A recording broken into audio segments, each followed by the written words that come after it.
The content presented in this video may not be suitable for all audiences. Viewer discretion is advised. PenPal, Part 1, Footsteps. This is long, so I apologize for that. I've never had to tell this story with enough detail to actually explain it all the way. But it is true, and it happened when I was about 6 years old. In a quiet room, if you press your ear against a pillow, you can hear your heartbeat. As a kid, the muffled, rhythmic beats sound like soft footsteps on a carpeted floor. So as a kid, almost every night, just as I was about to drift off to sleep, I would hear these footsteps and I would be ripped back to consciousness, terrified. For my entire childhood, I lived with my mother in a fairly nice neighborhood that was in a transitional phase. People of lower economic means were gradually moving in, and my mother and I were two of these people. We lived in the kind of house you see being transported in two pieces on the interstate, but my mom took good care of it. There were a lot of woods surrounding the neighborhood that I would play in and explore during the day, but at night, as things often do to a kid, they took on a more sinister feeling. This, coupled with the fact that, due to the nature of our house, there was a fairly large crawl space underneath, filled my mind with imaginary monsters and inescapable scenarios which would consume my thoughts when I was awoken by the footsteps. I told my mom about the footsteps, and she said that I was just imagining things. I persisted enough that she blasted my ears with water from a turkey baster once, just to placate me, since I thought that would help.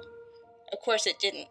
Despite all the creepiness and footsteps, the only weird thing that ever happened was that, every now and then, I would wake up on the bottom bunk despite having gone to sleep on the top. But this wasn't really weird, since I would sometimes get up to piss or get something to drink, and could remember just going back to sleep on the bottom bunk. I'm an only child, so it didn't matter. This would happen once or twice a week, but waking up on the bottom bunk wasn't too terrifying. But one night, I didn't wake up on the bottom bunk.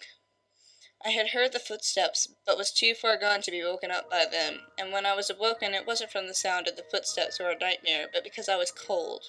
Really cold. When I opened my eyes, I saw stars. I was in the woods. I sat up immediately and tried to figure out what was going on. I thought I was dreaming, but that didn't seem right, though neither did me being in the woods. There was a deflated pool float right in front of me, one of those ones shaped like a shark.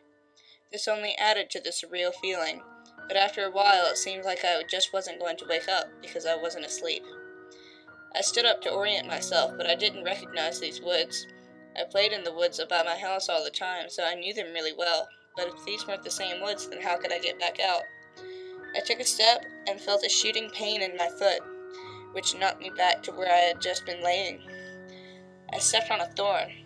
By the light of the moon, I could see that they were everywhere. I looked at my other foot, but it was fine, and as a matter of fact, so was the rest of me. I didn't have another scratch on me, and I wasn't even that dirty. I cried for a little bit and then stood back up. I didn't know which way to go, so I just picked a direction. I resisted the urge to call out since I wasn't sure I wanted to be found by who or what might be out there. I walked for what seemed like hours. I tried to walk in a straight line and tried to course correct when I had to take detours, but I was a kid and I was afraid. There weren't any howls or screams, and only once did I hear any noise that scared me. It sounded like a crying baby. I think now that it was just a cat, but I panicked. I ran veering in different directions to avoid big thicks of bushes and collapsed trees, and I was paying close attention to where I stepped because by that point my feet were in pretty bad shape. I paid too much attention to where I was stepping and not enough to where those steps were leading, because not long after hearing the cry I saw something that filled me with a kind of despair I haven't experienced since. It was the pool float. I was only 10 feet from where I had woken up. This wasn't magic or some supernatural space bending. I was lost. Up until that moment I thought more about getting out of the woods than how I got in, but being back at the beginning caused my mind to swim. I wasn't even sure that these were my woods. I had only been hoping that they were. Had I run in a huge circle around that spot, or did I just get turned around and start making my way back? How was I going to get out? At the time, I thought the North Star was just the brightest star, so I looked and found the brightest one and followed it. Eventually, things started to look more familiar, and when I saw the ditch, a dirt ditch my friends and I would have dirt clawed boys in, I knew I had made it out. At that point, I was walking really slowly because my feet hurt so much, but I was so happy to be so close to home that I broke into a light jog. When I actually saw the roof of my house over a neighboring lower set house, I let out a light sob and ran faster. I just wanted to be home. I had already decided that I wouldn't say anything because I had no idea what I could possibly say. I would get back in the house somehow, clean up, and get in bed. My heart sunk as I rounded the corner and my house came fully into view. Every light in the house was on. I knew my mom was up and I knew I would have to explain, or try to explain, where I had been, and I couldn't even figure out where to start. My run became a jog, which became a walk. I saw her silhouette through the blinds, and although I was worried about how to explain things to her, that didn't matter to me at that point. I walked up the couple of steps to the porch and put my hand on the doorknob and turned. Right before I pushed it open, 2 arms wrapped around me and pulled me back. I screamed as loud as I could, "Mom, help me, please, Mom!" The feeling of being so close to being safe and then being physically pulled away from it filled me with a kind of dread that is, even after all these years, indescribable. The door I had been torn away from opened, and a flash of hope shot through my heart, but it wasn't my mom. It was a man, and he was enormous. I thrashed around and kicked at the shins of the person holding me while also trying to get away from the person who had just come out of my house. I was scared, but I was furious. "Let me go! Where is she? Where's my mom? What'd you do to her?" As my throat stung from screaming and I was drawing in another breath, I became aware of a sound that had been present for longer than I had perceived it. "Honey, please calm down, I've got you." It sounded like my mom. The arms loosened and set me down, and as a man approaching me blocked out the porch light with his head, I noticed his clothes.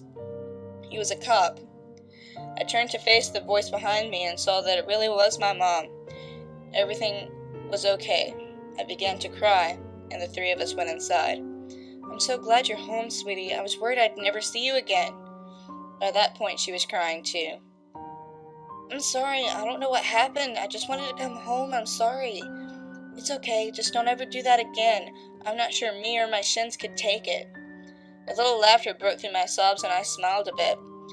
"Well, I'm sorry for kicking you, but why'd you have to grab me like that?"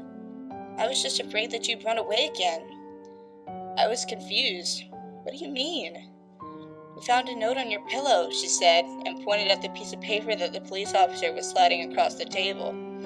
I picked up the note and read it. It was a running away letter. It said that I was unhappy and never wanted to see her or any of my friends again. The police officer exchanged a few words with my mom on the porch while I stared at the letter. I didn't remember writing a letter. I didn't remember anything about any of this.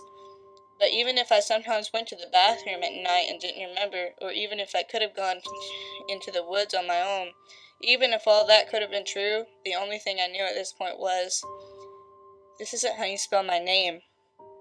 I didn't write this letter.